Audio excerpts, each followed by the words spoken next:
हिमाचल प्रदेश भारत देश का 18वां राज्य। ऊंचे ऊंचे पहाड़, कल कल बहती हुई नदियां इसे एक अनूठा और सुंदर प्रदेश बना देती हैं। हिमाचल प्रदेश में मुख्य रूप से 5 नदियां बहती हैं, जो कि है सतलुज नदी, ब्यास नदी, रावी नदी, चेनाब नदी और यमुना नदी। आज हम इन्हीं नदियों के बारे में विस्तार पूर्वक पढ़ेंगे। तो चलिए शुरू करते हैं आज की वीडियो। तो हेलो फ्रेंड्स, सबसे पहले हम डिस्कस कर लेते हैं नदियों के प्राचीन नाम। ठीक है, तो सतलुज नदी का प्राचीन नाम है स्तुद्री, वैदिक और संस्कृत नाम है शतद्रु। ठीक है, अब याद कैसे रखेंगे? तो ये तो आप काफी मिलता जुलता नाम है, सतलुज से स्तुद्री और सतलुज से ही शतद्रु। अब ये डिफरेंस कैसे पता करेंगे कि कौन सा वैदिक है और कौन सा संस्कृत है? ठीक है, तो आप देखिए, वैदिक में दी की मात्रा आ रही है, दी की मात्रा, और स्तुद्री में भी दी की मात्रा आ रही है। तो आप यहाँ से रिलेट कर सकते हैं कि वैदिक नाम स्तुद्री होगा और संस्कृत नाम शतद्रु होगा। ठीक है, नेक्स्ट है ब्यास नदी। ब्यास नदी का वैदिक नाम है अर्जिकिया और संस्कृत नाम है बिपाशा। अब कैसे याद रखेंगे? आपको पता है ब्यास में राधा स्वामी सत्संग ब्यास का डेरा है। ठीक है, वहां पे लोग क्या करते हैं? वहां पे लोग जाकर अर्ज करते हैं कि हमारे गुनाह बख्श ले। ठीक है, अर्ज करते हैं हमारे गुनाह बख्श ले। अर्ज करते हैं से आपके पास बन गया अर्जिकिया और बख्श ले से बन गया बिपाशा। आई होप आपको याद रहेगा, अब कभी भी नहीं आप भूलेंगे। अब कैसे पता करेंगे कि वैदिक कौन सा है और संस्कृत कौन सा है? सिंपल, वैदिक में आपके पास इक की मात्रा आ रही है, इसी तरह अर्जिकिया में भी इक की मात्रा आ रही है। आप इससे रिलेट कर सकते हैं। नेक्स्ट है रावी नदी। रावी नदी का वैदिक नाम है पुरुषानी और संस्कृत नाम है इरावती। अब देखिए, रावी में राव आ रहा है, इस तरह इरावती में भी राव आ रहा है, तो इससे आप रिलेट कर सकते हैं राव से रावी, राव से इरावती, और वैदिक नाम है पुरुषानी। ठीक है, ये कैसे याद रखेंगे? अब आपको पता होगा, जो पुरुष होते हैं उनका रोब होता है, इस तरह जो पुरुषानी होगी उसका भी रोब होगा, है ना? तो रोब से बन गया रावी। इस तरह आप इसको याद रख सकते हैं। और इसके अलावा जो वैदिक नाम है वो आपका काफी पुराना होता है। ठीक है, पुराना से आपका क्या बन गया? पुरानी। ठीक है, पुरानी से पुरुषानी, इस तरह भी आप इसको याद रख सकते हैं। उसके बाद है चिनाब। चिनाब नदी का वैदिक नाम है असिकनी। तो कैसे याद रखेंगे?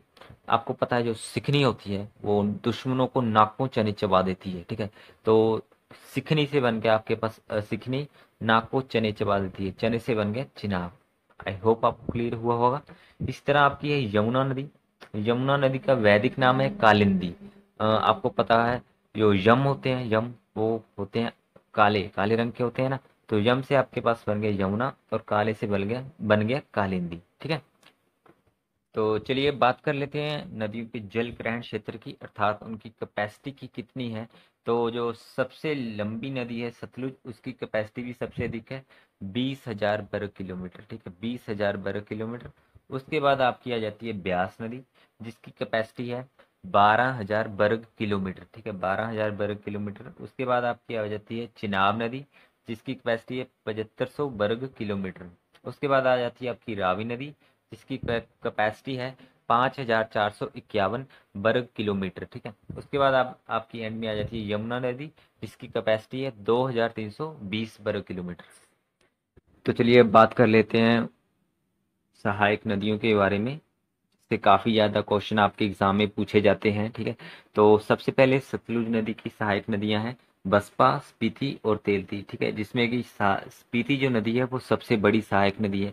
इसमें आपको स्पीति का नाम याद रख लेना है। ठीक है, ये देखिए, स्पीति में ती आ रहा है ना एंड में, और तेलती में भी ती आ रहा है, इससे आप रिलेट कर सकते हैं ती। और बसपा में स्पा आ रहा है, इस तरह स्पीति में भी स्पा आ रहा है, इससे आप रिलेट कर सकते हैं स्पा, स्पीति, बसपा। ठीक है, बस स्पा से बसपा, स्पा से स्पीति, और स्पीति से ही तेलती। ठीक है, नेक्स्ट है रावी। रावी को आप कैसे याद रखेंगे? देखिए, भांडल। ठीक है, कैसी साउंड आ रही है? भांड, भांड, भांड मतलब कि स्ट्रोंग। स्ट्रोंग कौन होते हैं? जिसका रोब होता है। ठीक है, तो रोब से रावी।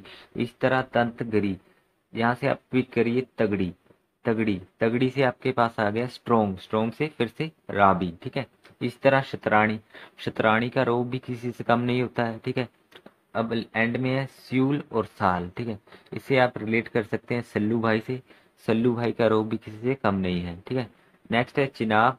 चिनाब नदी की सहायक नदी है चंदर और भागा, इसमें तो कोई ट्रिक की जरूरत भी नहीं है, ठीक है। नेक्स्ट है ब्यास। ब्यास नदी में देखिए इसकी सहायक नदियां हैं बनेर, बाणगंगा, लूनी, पार्वती, सैंज, तीर्थन, हारला और ऊल। अब कैसे याद रखेंगे? अब देखिए बनेर और बाण में, ठीक है, बन की साउंड आ रही है, बन। बन से आप याद रखिए बन। बन से याद रखिए बन, और बन से बनेगा मन। ब्यास जाकर आपका मन क्या हो जाता है? बहुत ज्यादा पवित्र हो जाता है, ठीक है। मन पवित्र हो जाता है और हर्षो उल्लास से भर जाता है। हर्षो उल्लास से आपके पास बन गया हारला और ऊहल, ठीक है। आपको चार नदियां याद होगी, जिसमें कि पार्वती जो है सबसे बड़ी है, ठीक है। मन पवित्र हो जाता है और हर्षो उल्लास से भर जाता है, ठीक है। मन से बन गया बन, बन से बन गया बनेर और बाणगंगा, ठीक है। और पार्वती से बन गया पवित्र, ठीक है। और हर्षोल्लास से मतलब कि हारला और उहल। अब ब्यास जाते हैं, ठीक है। वो आपका एक तीर्थ स्थान जैसे है, तो तीर्थ से बन गया तीर्थन। आप वहां जाते हैं तो आप सज धज कर ही जाते हैं, तो सज धर धज कर जाते हैं, तो उससे बन गया सैंज, ठीक है। अब बची लूणी। लूणी को आप इससे याद रख लीजिए, ठीक है। अब बची यमुना। यमुना की सहायक नदियां हैं गिरी, टोंस, बब्बर और आंध्रा। अब इसको कैसे याद रखेंगे? ठीक है, एक मुन्ना है, आप उसको बोलते हैं मुन्ना। अंधेरी रात में पर्वत पर मत जा, वहां ओस गिरती है, ठीक है। मुन्ना अंधेरी रात में पर्वत पर मत जा, वहां ओस गिरती है। पर्वत पर मत जा, पर्वत से बन गया पर्वत। अंधेरी रात से आंध्रा, ओस से टोंस और गिरती है से गिरी, ठीक है। तो चलिए बात कर लेते हैं नदियों के उद्गम स्थल के बारे में। तो पहली नदी आपके पास है सतलुज, जो आपकी निकलती है मानसरोवर झील से, जिसे राक्षस ताल भी कहा जाता है, जो आपका कहाँ पे है? जो आपका तिब्बत में है, ठीक है। नेक्स्ट है चिनाब नदी। चिनाब नदी आपको पता होगा चंदर और भागा दो नदियों के संगम से बनती है, जो आपकी कहाँ पे मिलती है? तांडी नामक जगह पे, जो कहाँ पे है आपकी? लाहौल स्पीति में। और कहाँ से निकलती है चंदर और भागा? ये आपकी निकलती है बारालाचा दर्रा से, ठीक है। तो जो आपकी आपका बारालाचा दर्रा है वो कौन सी रेंज में आता है? वो आपका जास्कर रेंज में आ जाता है, ठीक है। नेक्स्ट है ब्यास नदी, जो आपकी कहाँ से निकलती है? रोहतांग दर्रे से निकलती है, जिसे भृगुतुंग भी कहा जाता है, जो आपका कुल्लू में है, ठीक है। इसको ब्यास कुंड भी कहा जाता है, ठीक है। इसके उद्गम स्थल को ये भी याद रखिएगा। नेक्स्ट है रावी नदी, जो आपकी निकलती है बड़ा बंगाल से, जो आपका कांगड़ा में है, ठीक है। नेक्स्ट है जमुना नदी, जो निकलती है यमुनोत्री से, जो कौन से पर्वत से निकलती है? कालिंद पर्वत, ठीक है। जो आपका कौन सा पर्वत है? इसे चैम्पसर ग्लेशियर भी कहा जाता है, ठीक है। जो आपका कहाँ पे है? ये आपका है उत्तराखंड में। आई होप आपको क्लियर हुआ होगा। तो चलिए बढ़ते हैं आगे। चलिए बात कर लेते हैं नदियों की लंबाई के बारे में। तो आपको पता होगा जो आपकी सतलुज नदी है उसकी कुल लंबाई है 1448 किलोमीटर, ठीक है। और हिमाचल प्रदेश में उसका प्रवाह क्षेत्र कितना है? 320 किलोमीटर, तो सबसे लंबा है, ठीक है। तो पहले नंबर पर आपकी आ जाती है सतलुज नदी। और दूसरे नंबर पर आपकी है यमुना नदी, जिसकी कुल लंबाई है 1525 किलोमीटर। लेकिन जो हिमाचल प्रदेश में है, इसका प्रवाह सबसे कम है इन पांच नदियों में, और इसका प्रवाह है 22 किलोमीटर, ठीक है, याद रखिएगा। 22 किलोमीटर है जमुना का प्रवाह। नेक्स्ट है चिनाब नदी, जिसकी कुल लंबाई है 1200 किलोमीटर, और हिमाचल प्रदेश में इसका प्रवाह क्षेत्र है 122 किलोमीटर। नेक्स्ट है रावी। रावी की कुल लंबाई 720 है, लेकिन हिमाचल प्रदेश में इसका प्रवाह है 158 किलोमीटर। इसी तरह व्यास नदी की कुल लंबाई 460 किलोमीटर है, और हिमाचल प्रदेश में इसका प्रवाह है 256 किलोमीटर। तो बात करें लंबाई की, तो सबसे पहले लंबी आपके पास होगी सतलुज। उसके बाद आपकी आ गई ब्यास नदी 256 किलोमीटर के साथ। तीसरे नंबर पर आपकी आ जाती है रावी नदी 158 किलोमीटर के साथ, और चौथे पर चिनाब 122 किलोमीटर के साथ, और लास्ट में है यमुना विद 22 किलोमीटर, ठीक है। आई होप आपको क्लियर हुआ होगा। तो आगे बढ़ते हैं। नेक्स्ट है कि नदियों के किनारे बसे इंपॉर्टेंट शहर, ठीक है। तो नदियों के किनारे इंपॉर्टेंट बसे शहर में जो सतलुज नदी के किनारे बसे हैं, वो आपका है नामगिया, कल्पा, रामपुर, तत्तापानी और बिलासपुर, जिसमें आपका जो रामपुर और बिलासपुर है वो काफी इंपॉर्टेंट है, ठीक है।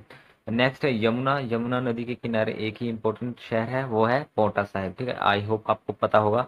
इसी तरह ब्यास नदी के किनारे बसे शहर में इंपॉर्टेंट है मनाली, मंडी, कुल्लू, पंडोह, नदौन, सुजानपुर और देहरा गोपीपुर, ठीक है। इसी तरह रावी नदी के किनारे इंपॉर्टेंट शहर है चंबा और भरमौर, ठीक है। और चिनाब नदी के किनारे कौन से हैं? तांडी शहर। तो चलिए अब लास्ट में हम डिस्कस कर लेते हैं नदियों के प्रवेश स्थान के बारे में। तो सबसे पहले आपकी रावी नदी आ जाती है। रावी नदी आपकी चंबा के खैरी नामक स्थान से हिमाचल प्रदेश से निकलकर पंजाब में प्रवेश कर जाती है, ठीक है। तो अब याद कैसे रखेंगे, आपने सुना होगा नित खैर मंगा सोनिया में तेरी, ठीक है। अब खैर हम किससे मांगते हैं, खैर तो रब से मांगते हैं। तो खैर से आपके पास बन गया खैरी, और रब से मांगते हैं तो रब से बन गया रावी, ठीक है। आई होप आपको क्लियर हुआ होगा। इस तरह आपकी है यमुना नदी। यमुना नदी जो है वो खादर मांजरी से हिमाचल प्रदेश में प्रवेश करती है, सिरमौर जिले से, ठीक है। और ताजेवाला में हिमाचल प्रदेश से निकल जाती है हरियाणा में, ठीक है। ताजेवाला जो है वो डाक पत्थर नामक एक स्थान है, वहां से ये हरियाणा में प्रवेश कर जाती है। अब याद कैसे रखेंगे, ठीक है। अक्सर पेरेंट्स बोलते हैं मुन्ना खाना ताजा खाना चाहिए, ठीक है। मुन्ना खाना ताजा खाना चाहिए। तो मुन्ना से आपके पास बन गया यमुना, ठीक है। और खाना से बन गया खादर मांजरी, और ताजा से बन गया ताजेवाला, ठीक है। इस तरह सतलुज नदी है। सतलुज नदी जो है वो शिवकी दर्रा जो किन्नौर में है, शिवकी दर्रा से हिमाचल प्रदेश में प्रवेश करती है।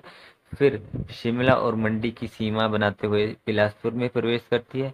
उसके बाद फिर भाखड़ा गांव से पंजाब में प्रवेश कर जाती है, ठीक है। तो आई होप ये तो क्लियर है, इसमें कोई ट्रिक की जरूरत नहीं है। इस तरह आपकी चिनाब नदी। चिनाब नदी आपको पता है कहाँ पे, चंदर और भागा तांडी नामक स्थान पर मिलती है, वहां पर मिलने से बनती है चिनाब नदी। उसके बाद ये चंबा में प्रवेश करती है बुजिंद नामक जगह से, ठीक है। बुजिंद में आपकी ये प्रवेश करती है और संसारी नाले को छोड़कर, चंबा को छोड़कर कश्मीर में प्रवेश कर जाती है, ठीक है। और लास्ट में आपकी ब्यास नदी। ब्यास नदी जो है वो बजोरा से मंडी में, ठीक है, बजोरा से मंडी में प्रवेश करती है। कहाँ से, कुल्लू से निकलती है, फिर कुल्लू से बजोरा नामक स्थान पर मंडी में प्रवेश करती है। और उसके बाद जो है संधोल से कांगड़ा में प्रवेश करती है, और एंड में पंजाब में प्रवेश करती है। कहाँ पे, मीरथल नामक स्थान पर। याद कैसे रखेंगे, देखिए आपको पता होगा जो मंडी में कार्य करते हैं, मंडी में काम करने वाले लोग होते हैं वो जोर वाले होते हैं, क्योंकि वहां पे भारी भारी बोरियां उठानी पड़ती हैं, है ना। तो जोर से बन गया आपके पास बेजोरा, और मंडी में काम करने वाले तो आप रिलेट कर सकते हैं, ठीक है। इसी तरह संधोल से कांगड़ा में प्रवेश करती है। तो आपको पता होगा जो आपकी संधियां होती हैं वो किस पर की जाती हैं, संधियां कागज पर की जाती हैं। तो संधि से आपके पास बन गया संधोल, और कागज से बन गया कांगड़ा, ठीक है।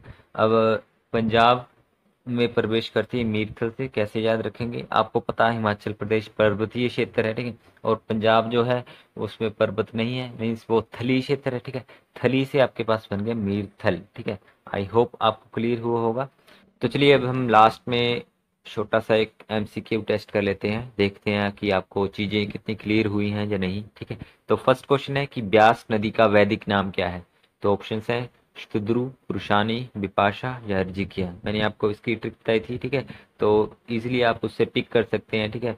तो ब्यास के लिए हम जाके क्या करते हैं, अर्ज करते हैं, हमारे गुनाह बख्श ले, तो अर्ज करते हैं ऐसे, अर्जिकिया बन गया, ठीक है। तो वैदिक कैसे पिक करेंगे, इक की साउंड आ रही है, ठीक है। तो अर्जिकिया आपके पास राइट आंसर हो जाएगा।